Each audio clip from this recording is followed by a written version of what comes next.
Assalamualaikum warahmatullahi wabarakatuh. Salam sejahtera bagi kita semua. Salam Om Swastiastu, Namo Buddhaya, dan salam kebajikan. Perkenalkan, nama saya Andi Fadil, siswa SMA Negeri 2 Majene.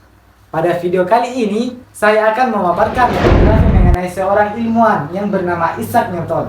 Pada video kali ini menjadi 3 bagian, yakni bagian yang pertama, pengantar, di mana bagian ini mencakup pengenalan dan latar belakang kisah tokoh. Dan bagian yang kedua yakni peristiwa penting.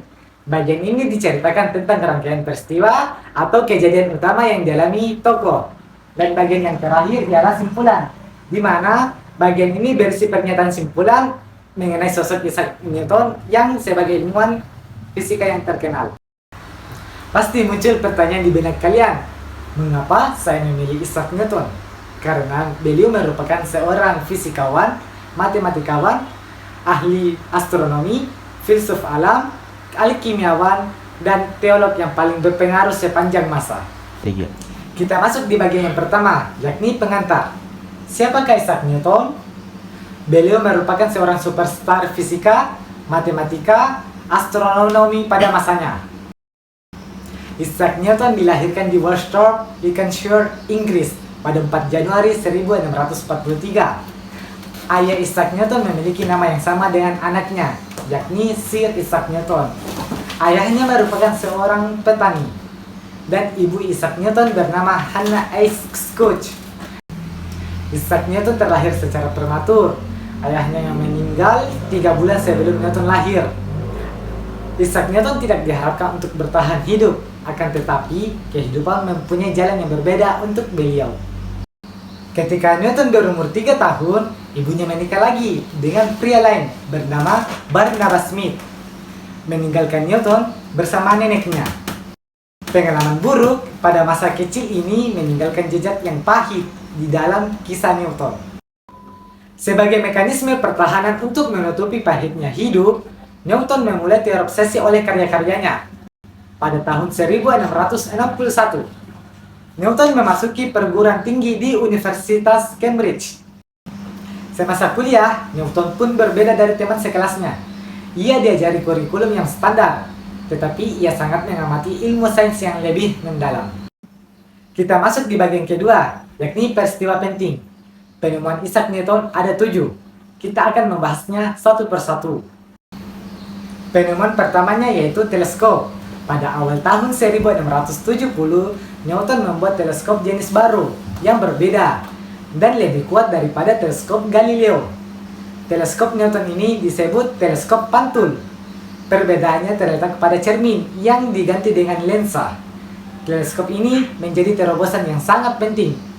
Ia berupaya merupakan atau menemukan bahan yang cocok. Penemuan keduanya yaitu optik, cahaya, dan pelangi. Ketika Newton mengajar bidang optika pada tahun 1670 sampai 1672, ia menginvestigasi refraksi cahaya, menunjukkan bahwa kaca prisma dapat menguraikan cahaya putih menjadi berbagai macam spektrum warna. Lensa dan prisma akan menggabungkan menjadi kembali cahaya-cahaya tersebut menjadi cahaya putih. Newton menemukan bahwa cahaya yang normal sebenarnya terdiri dari spektrum warna. Dengan menggunakan prisma cahaya putih dapat mengurai menjadi warna pelangi dan memadukannya kembali cahaya. Kita masuk penemuan yang ketiga, yaitu kalkulus, di mana kalkulus menjadi penting karena dapat menyediakan metode untuk memecahkan masalah yang kompleks tentang orbit, kurva, dan isu-isu lain yang oleh geometri klasik tidak bisa dipecahkan. Kalkulus sangat cocok untuk tantangan ini karena menghasilkan informasi tentang hal-hal yang terus berubah, seperti kecepatan benda jatuh. Kita masuk penemuan bagian yang keempat, yaitu alkimia. Pada saat itu, alkimia setara dengan kimia. Newton sangat tertarik dengan bidang ini, selain karya-karyanya di bidang fisika. Dia melakukan banyak eksperimen dalam kimia, dan membuat catatan tentang pembuatan batu filsuf Newton. Tidak berhasil dalam upaya ini, tetapi dia berhasil menemukan banyak jenis paduan termasuk paduan tembaga ungu, dan paduan yang dapat melebur seperti Bi, Pb, dan Sn. Penemuan kelima yaitu gravitasi, di mana ide Newton menemukan teori gravitasi. Dipercaya ketika Newton muda, melihat apel jatuh dari pohon saat sedang duduk di bawah pohon pertanian keluarganya. Ia mengemukakan di mana jika gaya gravitasi menarik apel dari pohon, maka berpeluang juga melakukan tarikan terhadap benda lain. Teori Newton membantu membuktikan semua benda, sekecil apel dan sebesar planet, tunduk pada gravitasi. Penemuan keenam yaitu 3 hukum gerak. Newton berhasil menerbitkan filosofi naturalis prinsip matematika yang juga dikenal sebagai prinsip pada tahun 1687. Karyanya tersebut menjelaskan 3 hukum gerak yang menjadi hukum dasar dinamika dengan merumuskan pengaruh gaya terhadap perubahan gerak benda. Ini dikenal sebagai hukum 1 Newton, hukum 2 Newton, dan hukum 3 Newton.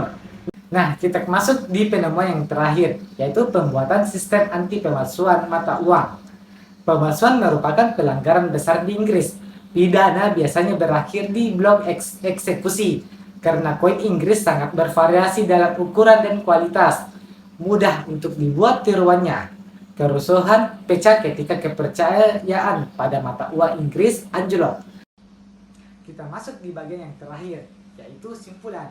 Setelah membaca biografi Isaac Newton dan 7 penemuannya, dapat disimpulkan bahwa Newton adalah seorang ilmuwan yang berkontribusi besar bagi dunia sains dan teknologi.